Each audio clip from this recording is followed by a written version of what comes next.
Alright guys, so on today's vlog, I wanted to do something that you guys have been asking for a little while. It's a seamless layered haircut. So what that really means to me is it's a 90-degree haircut, classic haircut from beauty school, but we're gonna go a little bit more modern with it. So we're gonna follow the head shape. That's what's gonna make it seamless because there'll be no weight lines within the haircut. This is our end result. So you can see there's a ton of layers in this haircut, but it lays nice and soft. You can't see any of the layers throughout the haircut. We cleaned up the perimeter dry, so there's a lot of cool techniques in this video, so I hope you guys like it. Let me know in the comments below. Here we go with our step-by-step. Thanks. Alright guys, so this is my standard sectioning breakdown for following the head shape and also all the different curves in the head. So we're going to go straight down the center, all the way down to the occipital bone, high occipital bone, and then down to behind the ear, following that occipital bone over. Then we just take out the parietal ridge. So it gives us quite a few different rectangles that will really focus on the different curves of the head. So now I'm going to go through, cut a nice, solid, blunt, horizontal line at 0 degrees elevation to begin the haircut. What this is going to do is give me a nice, strong baseline for the 90-degree haircut that we're going to go through and create. So just checking the lengths, make sure that we're good before we continue on the rest of the cut. Now I'm going to take vertical sections. So you're going to see I'm putting my elbow in the air. This isn't necessarily always the best thing to do because once your elbow's in the air, it's hard to stay consistent with elevation. But that's why I have the head tilted so far forward, so that I'm not really stretching myself too far. You got to remember that guest head moves, so just get the guest head in the right position to keep you as comfortable as possible during the haircut so that you stay as consistent as possible. So just working through, what you'll notice is I'll comb several times. So I'll take it at one angle, then I'll shift it up a little bit. I'm following that head shape around. I think there's so many different curves in the head. We're working on a curved surface. So every inch that I move is it creates a different angle in the haircut. So you need to be shifting your arm up and following that head shape through. Now, I'm not working with any over direction, so everything's coming straight out from the head. I'm getting my guide from that previously cut section and just working up the head shape. So the whole key is to create a completely round sphere over the top of the head. So whether I'm cutting vertical and working up the head shape or working vertical or horizontal across the head shape, I want to make sure that my motion is directly out from the head at all times. That's what makes this such a difficult haircut and why they probably make it a state board cosmetology haircut is because you really have to stay consistent with every part of the three-dimensional object that you're cutting or the shape that you're cutting. So just working through, notice again that I just keep combing, I keep elevating it all the way up the head shape. Now, I'm not saying that this is the standard. I don't really remember exactly the sectioning for the state board. I believe it was only 4 sections. This is definitely more than that. So this is not a video to help you pass that state board test, but it is a video to help you with technique and following the head shape. So a lot of you guys requested you wanted to see seamless layers. So the way that you see seamless layers to make sure that you stay on that 90-degree pattern up the head shape. A lot of people start to drop their elbow, start to drop their elevation, so they end up with that heavy ledge around the top layer of the haircut, and that's why it doesn't look seamless like you guys are talking about. So just going through, you're going to notice that look at my finger angle compared to the head shape. So I'm working right around the crown area, and my finger angle is exactly following what the head shape looks like. So as I shift through, you'll notice that I also hold the scissor differently when I get this high with the elevation. I used to kink my wrist a lot when I first started cutting hair, and even when I first started making videos. So when you look back at some of the videos, I would kink my wrist a lot. Now, just like that, actually. So still working on that habit. But as I go through, you'll notice that in my brain, I try to go off of autopilot and shift my wrist, and you'll see it happen a lot to just make sure that I'm not bending my wrist so much as I'm cutting. All right. So right there you can see how my wrist straightened out, and I just used my thumb halfway in the scissor to do my cutting. So again, over direction straight out from the head, working that. You want to make sure that you don't over direct too far, because that's going to totally throw off the entire shape. Because think about if I were to over direct this back and push more weight and length forward, then the rest of the haircut's going to be messed up because I pushed that weight forward, so my guide's going to get longer and longer. So then all of a sudden you have one side of the haircut longer than the other one.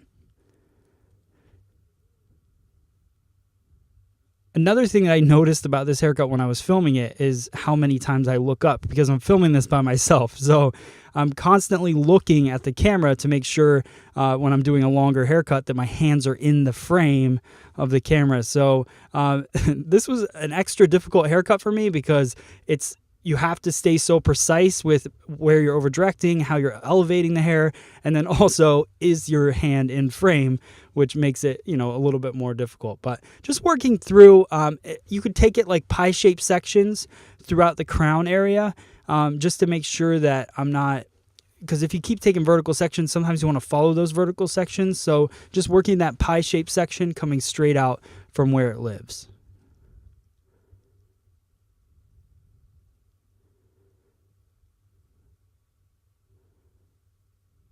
Another thing I noticed that I think this is a good thing about filming yourself cutting hair, but that I really take strong partings. So on both sides of the section. So it's not like I'm just scooping up hair and pulling it to a guide, which is made up of a lot of different parts of the head.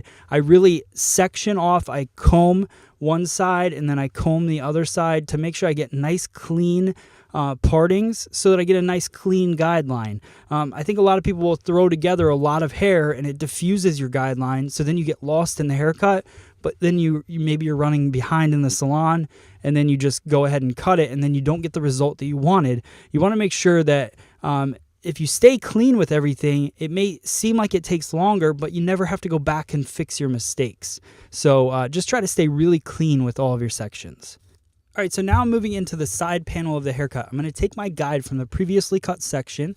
So all of that should be at 90 degrees. If you're not seeing that 90-degree angle, then I would definitely go back and check and figure out what happened.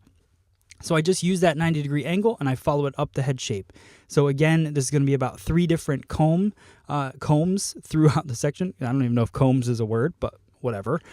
So we're going through and I'm cutting and just combing, shifting up, taking off every one of those little corners. Those little corners that you see in that section, if you don't go through and elevate it all the way through, are what are going to be the weight line that you're going to see in the haircut. And that's why you don't get a seamless layer haircut, or why you get heavy parts of the cut that you're working on. Again, this is just straight out from the head, so no over direction within this part of the haircut.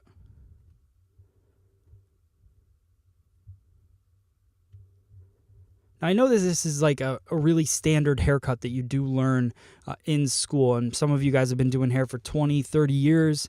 Some of you guys are just beginning. What I would say to really take from this cut and why I wanted to do it was because, first off, you guys were asking for a seamless layered cut, and I don't know if you realize that a 90-degree cut is that. But also, as you're working through, just really understanding how much head shape plays a role in what your layers are going to look like. So it really has nothing to do when we talk about some people learn in school that angles are based on a flat plane, but you're not working on a flat plane. You're working on a round surface. So you really need to take every angle into consideration as you're moving up your head shape. So now we're working through the top, so I just take out one of those rectangle sections, and I'm going to work my way all the way up. Now, pretty much straight up from the head shape. But again, that's still 90 degrees to me. In school, you learn maybe that's 180 degrees. That would be when they're talking about working on a flat plane. But when I'm talking about working straight off of a head shape, that's creating a 90-degree angle to me. So just working up the head shape, creating that 90 degrees, and creating those soft layers throughout the head. Now, the cool part about this is if you go through this whole haircut, you take these small sections, you follow your guideline, what you're going to see at the end of the cut when I go to connect this whole thing together is that all of these layers that I'm creating now are going to match up perfectly to the other side. And that's how you know that you stayed consistent throughout the whole haircut. It's kind of one of those things for me. I love getting through a haircut and then checking it and seeing that it's as perfect as I could have gotten it. That doesn't always happen. So, it's a cool feeling to know that you stayed consistent throughout an entire haircut. So just shifting, now we're going to go through the other side. So one thing I want to talk about on this, you'll notice that one half of the side, so on the right side of the haircut, I'm behind the head cutting. And then on the left-hand side of the haircut, I'm in front of the head cutting.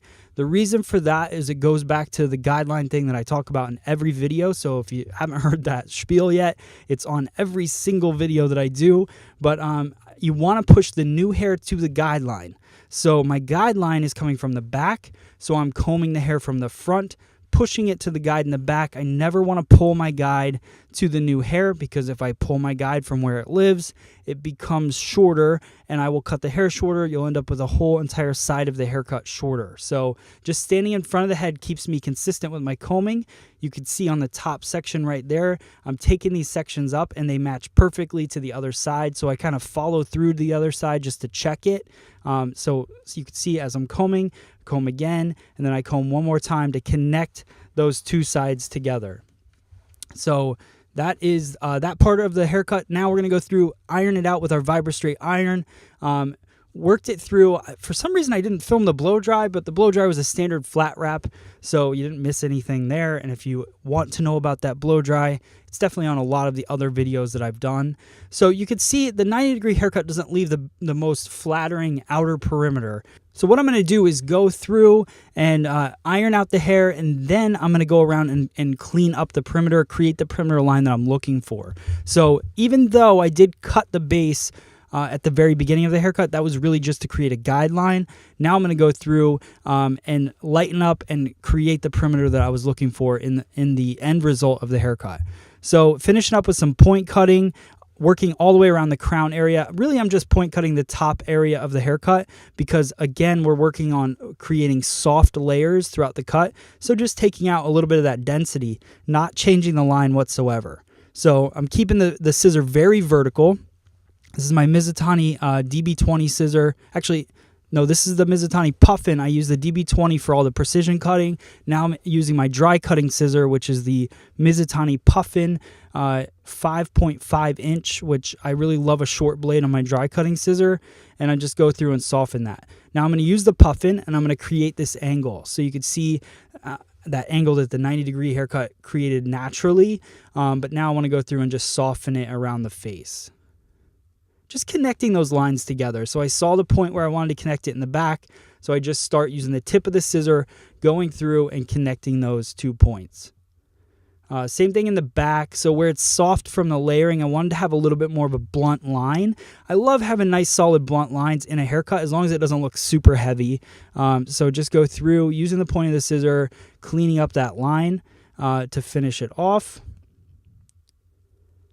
And then the last thing that I'm going to do is take my clipper. This is the Andis Supra, I think it's ZR scissor that they sent to us, but I love it. It's cordless, so I use it a lot just for cleaning up. So I cut the entire perimeter with the scissor, but sometimes when I want a nice blunt line, I use the clipper just to fine-tune it a bit and create those nice hard lines throughout the outer perimeter of the haircut.